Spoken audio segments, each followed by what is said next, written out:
Picture a country so broke that its money lost value between breakfast and dinner. Shop shelves empty. Wages worth less every single day. 35 years ago, that country was Poland. Today, Poland is the fastest-growing major economy in the European Union. It's on track to pass Japan in income per person. Economists literally call it the Polish miracle. But here's where the story gets complicated, because the same country that pulled off Europe's greatest comeback has also built a 100-mile steel wall on its eastern border and became the first EU country to suspend the right to claim asylum. Half of Europe calls it a disgrace, the other half is quietly copying it. So today we're answering two questions. How did Poland get rich, and why is it so determined to control exactly who gets in? Stick around, because these two stories are actually the same story. Let's rewind to 1989. Poland has just spent 4 decades under communism, and the economy is a corpse. Central planners in Warsaw decided what the factories made, what the stores sold, and what everything cost. The result? Shortages of everything. Meat, sugar, even basic household goods were rationed. People queued for hours, sometimes overnight for groceries, and often the line ended at an empty shelf. Then came the hyperinflation. In 1980, prices rose by nearly 600% in a single year. Imagine your life savings turning into pocket change. That happened to an entire nation. Foreign debt was crushing, the factories were rusting, and the average Polish wage was a fraction of what workers earned just across the border in the West.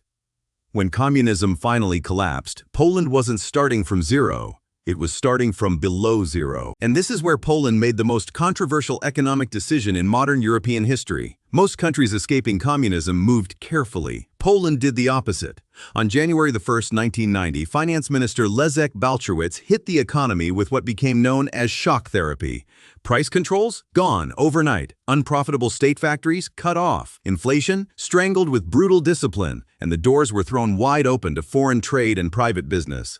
The cost was enormous. Unemployment exploded. Real wages collapsed. Entire industrial towns felt like they'd been hit by a meteor, and critics said Poland was performing surgery on itself without anesthesia. But then, it started to work. Within 2 years, the shelves were full again and inflation was falling. And something remarkable happened. Poles started businesses at a rate almost nobody predicted. Street stalls turned into shops, shops turned into companies, companies turned into exporters. By 1992, Poland was growing again. And it basically never stopped. Then came the turbo boost. Europe. In 2004, Poland joined the European Union, and the effect was enormous. Billions in development funds rebuilt roads, railways, and entire cities. German manufacturers, hunting for skilled workers at lower cost, plugged Polish factories directly into their supply chains. One study found Poland's economy is more than 40% larger today than it would have been without EU membership. And through it all, Poland kept investing in its real secret weapon: education, until Polish teenagers were outscoring most of the rich world in international tests. Then 2008 happened. The global financial crisis wrecked economies across the planet. In 2009, the European Union's economy shrank by 4.5%. Poland's economy grew. It was the only country in the entire EU to dodge the recession. They called it the Green Island, one patch of growth on a map covered in red. Low debt, cautious banks, a big domestic market, and its own flexible currency, Poland sailed through a storm that sank economies twice its size. Fast forward to today, and the numbers are almost hard to believe. Poland's income per person, adjusted for buying power, has roughly tripled since communism fell. In 2025, it was once again the fastest-growing major economy in the European Union. And the IMF now projects Poland to overtake Japan in income per person, with Spain, Israel, and New Zealand in its sights by 2030. Think about that. A country that was rationing meat in the 1980s is overtaking Japan. And Poland is spending like a country that intends to keep what it built.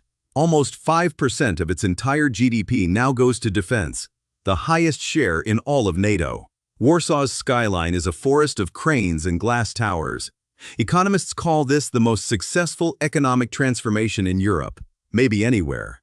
But that success created a brand new question. When you finally have something worth protecting, who do you let in? Because here's the context most people miss. Poland knows exactly what it costs to lose control of your borders. It spent 123 years literally erased from the map, carved up by its neighbors. Then it was invaded and flattened in World War II, then handed to Moscow for 4 more decades.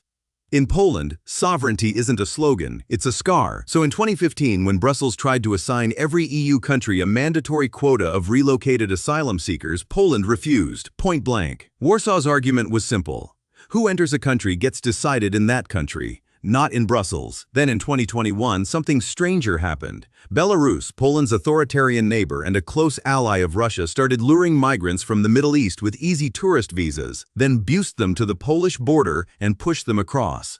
European governments called it hybrid warfare, using desperate human beings as a political weapon. Poland's response was steel, 116 miles of 5.5-meter steel wall along the Belarus border, topped with cameras, sensors, and razor wire. And in March 2025, Poland went further than any EU country before it.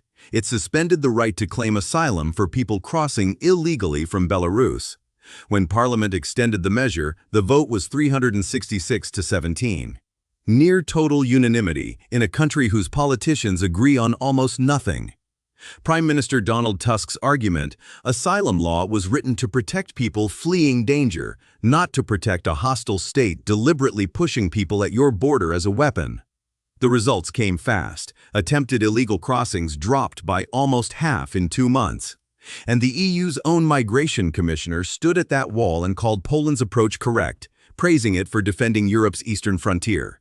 But not everyone agrees. Amnesty International and the UN Refugee Agency say suspending asylum violates international law. That among the people at that wall are genuine refugees with a genuine right to ask for protection. People have died in the forests along that border. Poland points to its exemptions for children, pregnant women, and the vulnerable. Critics say the forest tells a different story. That debate is not settled, and it won't be anytime soon. But now, here's the part that breaks everyone's assumptions. The country with the steel wall is also one of Europe's biggest refugee hosts. When Russia invaded Ukraine in 2022, Poland threw its doors wide open. Millions crossed the border in weeks. Ordinary Poles drove to the train stations and took strangers into their own homes. Even today, nearly 1 million Ukrainian refugees live in Poland. And for years, Poland has issued more first residence permits to workers from outside the EU than almost any other European country. So Poland's position was never, nobody gets in. It's we decide who gets in. Legal, controlled, invited, welcomed, by the million. Uncontrolled, unvetted, weaponized, walled out. You can agree or disagree with where Poland draws that line. But the numbers make it hard to dismiss as simple hatred of foreigners, because no country hosting 1 million refugees fits that description. Before we land this plane, there's one more twist coming, and it's a big one. Poland is running out of Poles. The country now has one of the lowest birth rates in all of Europe. Every year, schools close for lack of children, and the workforce shrinks.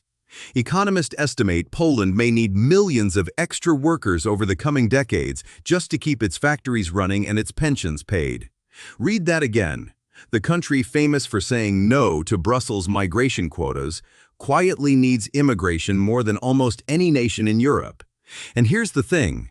It's already happening. Walk through Warsaw or Krakow today and you'll hear Ukrainian, Belarusian, Vietnamese, Hindi. Foreigners now make up a bigger share of Poland's workforce than at any point in its modern history, and the government even runs fast-track visa programs for the industries screaming for staff. So Poland's real policy isn't closed, it's controlled.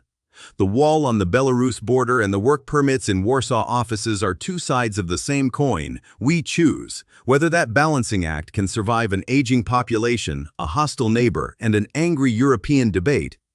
That's the question that will define Poland's next 30 years. So why is Poland like this? Because for Poland, the economy and the border are the same lesson, learned the hard way. This is a nation that vanished from the map for over a century, that was flattened in a world war, that spent 4 decades taking orders from Moscow. And when Poles finally got their country back in 1989, they rebuilt it through pure sacrifice, shock therapy, empty pockets, 30 years of discipline. A country that clawed its way from empty shelves to overtaking Japan is simply not going to let anyone else, Brussels, Minsk, or Moscow, decide what happens inside its borders ever again. That's the Polish story, a miracle built on sovereignty and guarded by it. Whether you see a fortress or a role model probably says as much about you as it does about Poland. If this story surprised you, subscribe, because the next one will surprise you more.